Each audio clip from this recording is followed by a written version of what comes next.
मैले आजै मैले यहाँको भिडियो हेरिरहेको थिएँ एकजना पत्रकारलाई पत्रकारिता छोडाइदिन्छु भनेर भन्नुभएको के सन्दर्भ हो त्यो? उहाँले यस्तो छ, उहाँले मलाई के भन्नुभएको छ त्यो हेर्नु भएको छ तपाईँले?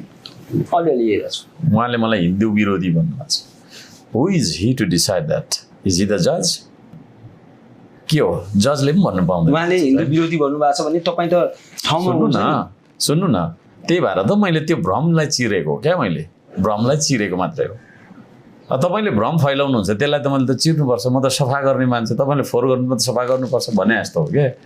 उहाँले पत्रकारज्यूले भ्रम उहाँले मिडिया प्रयोग गरेर मुखबाट जुन फोहोर गर्नुभयो त्यो फोहोरलाई सफा गर्नु परेन। प्रेस काउन्सिल छ त, सुन्नु न, त्यसमा किन जान्छु म? कानुनी बाटोहरू किन जान्छु? जाँदिनँ म। जसले कानुन बनाउने ठाउँमा हुनुहुन्छ। सुन्नु न, जसले जस्तो कुरा गर्छ त्यसलाई त्यसरी नै उत्तर दिनुपर्छ भन्ने मेरो बुझाइ।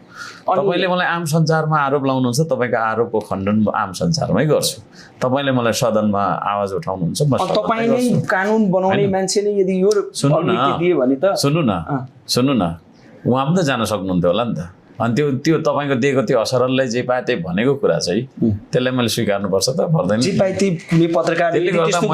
मैले उहाँलाई के भनेको छु भने जुन मिथ्या कुराहरू उहाँले छर्नुभयो, के भन्नुभयो, हिन्दू विरोधी भन्नुभयो, मैले तपाईँलाई के अरे थुप्रै अन्तर्वार्तामा पनि भनिसकेको छु। धरानमा सूर्यनारायण भगवानको मन्दिर स्थापना गर्ने मान्छे हो म मेयर हुँदाखेरि मैले जग्गा एलोकेट गर्ने, त्यसको शिलान्यास गर्ने मान्छे हो म, अस्ति उद्घाटन गर्ने मान्छे हो म, होइन? अनि म हिन्दू विरोधी रहेछ भने मन्दिर बनाउँछु? यस्तो यस्तो आरोप लगाइदिने उहाँहरूले मलाई है।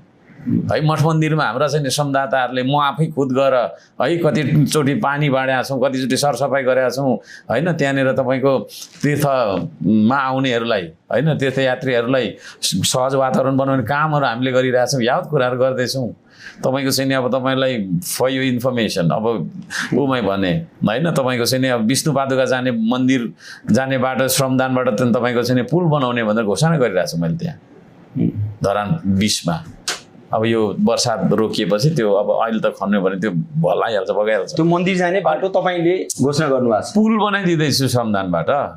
अनि हिन्दू विरोधी हुन्छ यस्तो मान्छे चाहिँ, अनि त्यस्तो खालको अफवाह फैलाउने, मलाई विरोध गर्ने के अरे मान्छेहरू पनि हिन्दू होइनन्, तर केही मान्छे त फटा हुन्छ नि त, हुँदैन? हुन्छ कि हुँदैन भन्नु न? हुन्छ, त्यसलाई त 1% पनि भन्दैन कि, 1% पनि भन्दैन, होइन? जस्तै अब जस्तै भनौँ न, यहाँ मेरो बाटो नहिँड्ने, मेरो घरमा नआइज, अब घर भनेको त प्राइभेट भयो। जस्तै यो सिंहदरबार भनेको तपाईँको चाहिँ नि यो पनि पब्लिक हो नि त, स्पेस, होइन? यहाँ एउटा सांसद चाहिँ आइज, अर्को सांसदलाई चाहिँ नआइज